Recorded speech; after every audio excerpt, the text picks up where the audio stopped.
pagkatapos maglinis, napaidig mag-Jollibee. Tara na! Welcome to Jollibee Edmonton!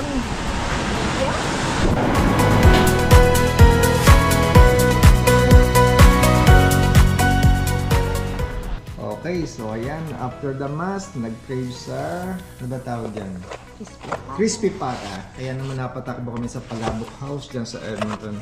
At ito yung kanilang special na Crispy Pata. Ayan o, sarap. Napakasarap ng Crispy Pata sa Palabok House. Alright, so tara, kain na tayo. Ayan, so ang presyo ng Crispy Pata sa Palabok House, $18. So ayan, inadis ko pa kayo dito ha, Palabok House. Sampulan natin ang masarap na crispy pata. Ayun. Oh, sarap! Grabe! So ayan, chibuga na. Ito may hot chocolate, tablia, galing Bicol pa yan. At syempre meron tayong paksiw na bangus. Ayan o. Pangat na yan, pangat nung init na yan. At syempre meron tayong fried rice. Alright. At may spring rolls. Yan. Okay, so tara na. Kain na! Okay, check muna natin yung mailbox natin dito. Ito, number 4 yung ating slot. Wow, dami oh! Daming laman. Sana wala ako dito ng traffic violation ticket. Alright, it's my first time here at Loka Quality Market. Eto, syempre, quality time para sa family namin. Oh, yan, maganda rin pala rito sa loob. Oh.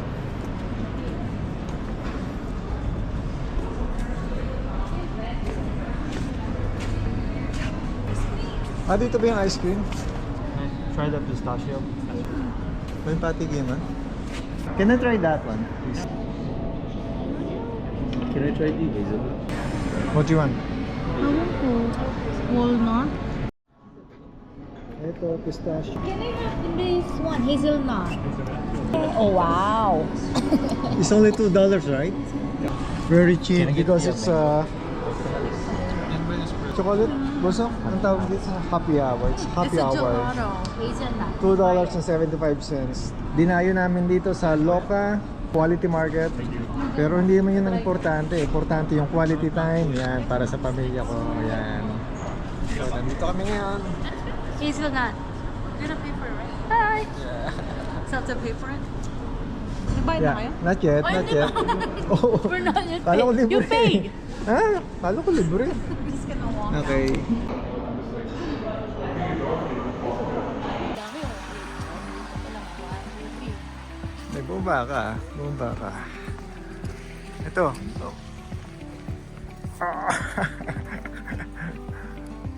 Ito pa.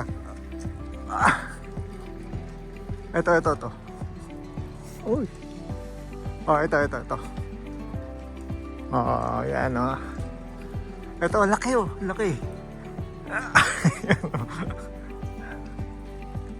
Oh, ito, laki na ito. Laki. Ayan, oh. Alright, oh, para lang kami bata rito naglalaro sa labas, oh. Alright.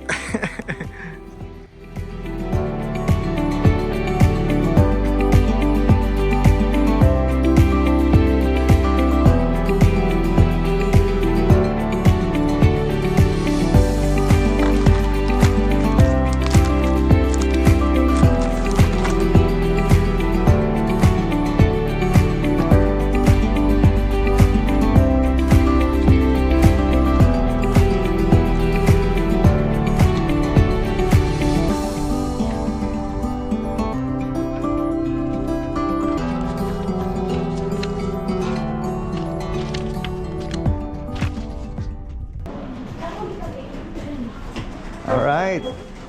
Good morning mga ka-chokaran. Good morning. Eto, andito na kami sa Tim Hortons.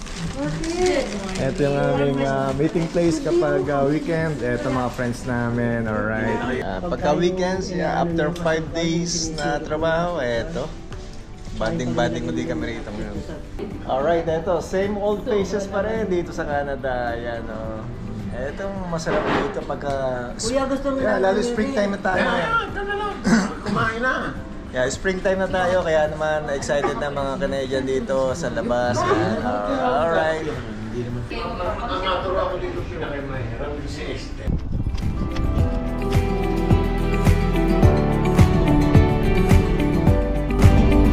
Ayan, mga geese na nakatambay na rito, pero unfortunately hindi pa sila po pwede magdala sa water kasi nga ito frozen pa rin yung water, yung mga wetlands dito sa Canada.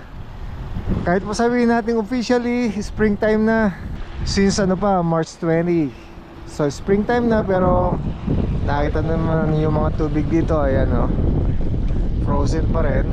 At malalaman natin kapag malapit na mag summer or springtime, kapag yung mga geese nakabalik na ng Canada from, hindi ko na alam kung saan sila galing, pero Canadian yung mga yan, taga rito talaga yung mga yan.